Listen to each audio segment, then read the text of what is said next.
I'm coming. I'm just.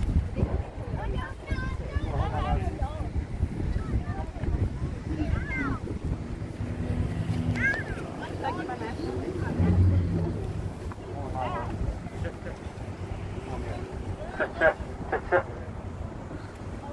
Other side of the door. Check. Oh, sorry. Check 1 2. All right, so we just want to let everybody know, while we're out here today, we have been honoring our ancestors of 1619.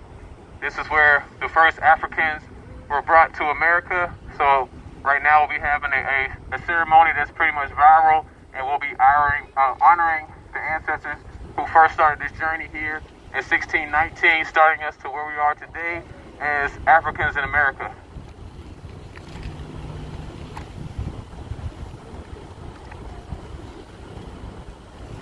Okay, everyone, I'm going to go ahead and read this. The first documented Africans in Virginia arrived here in August 1619 on the White Line, an English privateer based in the Netherlands. Colonial officials traded food for these 20 and odd Africans who had been captured from a Portuguese slave ship. Among present-day Hampton's earliest African residents were Atney and Isabel. Their son William was the first child of African ancestry, known to have been born in Virginia 1624. Many of the earliest Africans were held as slaves, but some individuals became free. A legal framework for hereditary lifelong slavery in Virginia evolved during the 1600s. The United States abolished slavery in 1865.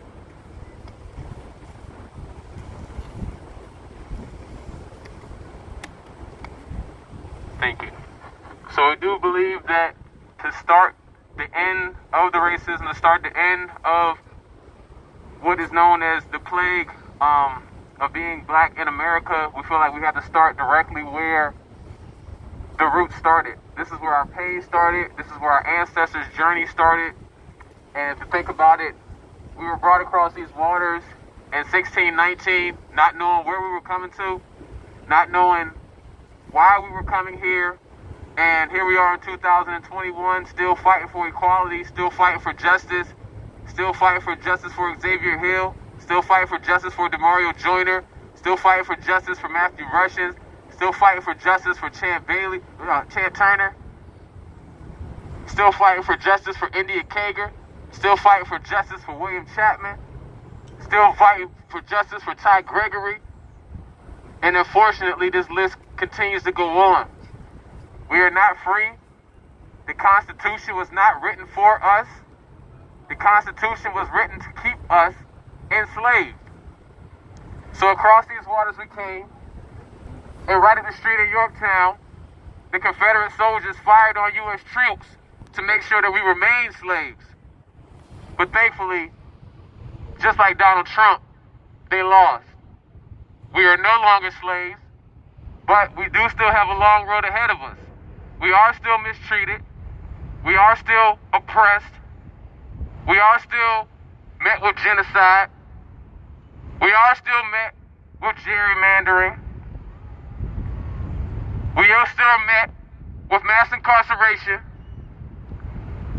And we also have to address community violence within ourselves.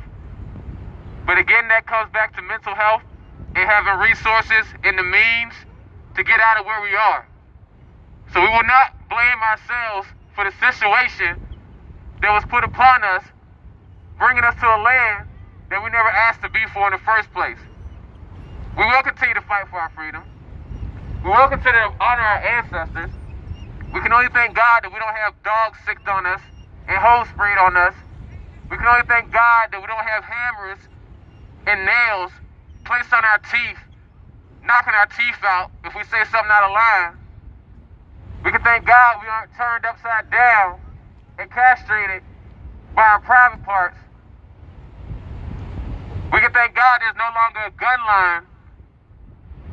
We can thank God for everything. For our life, our strength, our children.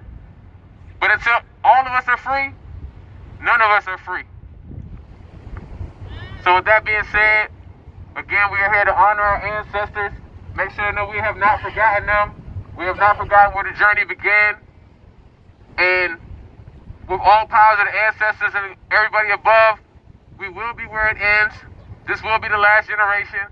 Our children will not have this fight. They'll be able to chill and kick it with whoever they please, without fear of racism, without fear of bullying, without fear of repercussions. And until our kids are free, trust and believe until my last breath, I'm going to be out here.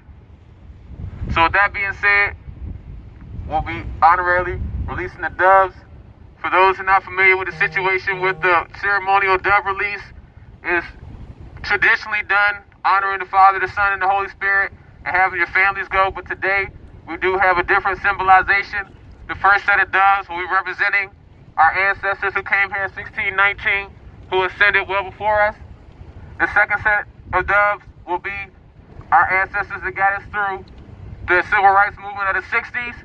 And the last doves will be us, the new movement, BLM 757, Black Lives Matter, and all the freedom fighters of 2020 and beyond, and even before.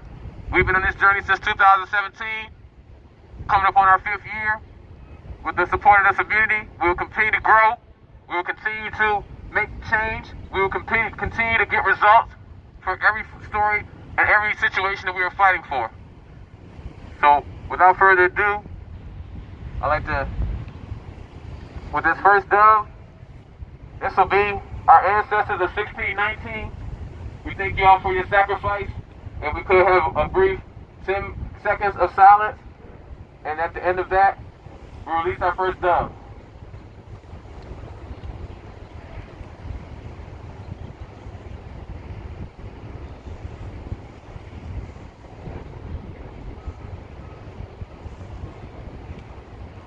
Thank you. And with this, we release. Thank you, ancestors. It is for honor our ancestors who fought, Malcolm, Martin, John Lewis, and all who chose. And just like us, we're rambunctious. We don't wait for nobody. We out here. Thank you. That's definitely the spirit of us, as you can see here. This is all of us together. One mission, one team. Thank you, ancestors. And trust and believe, when we all get to the heavens together, we'll frolic just like that as well. Thank y'all.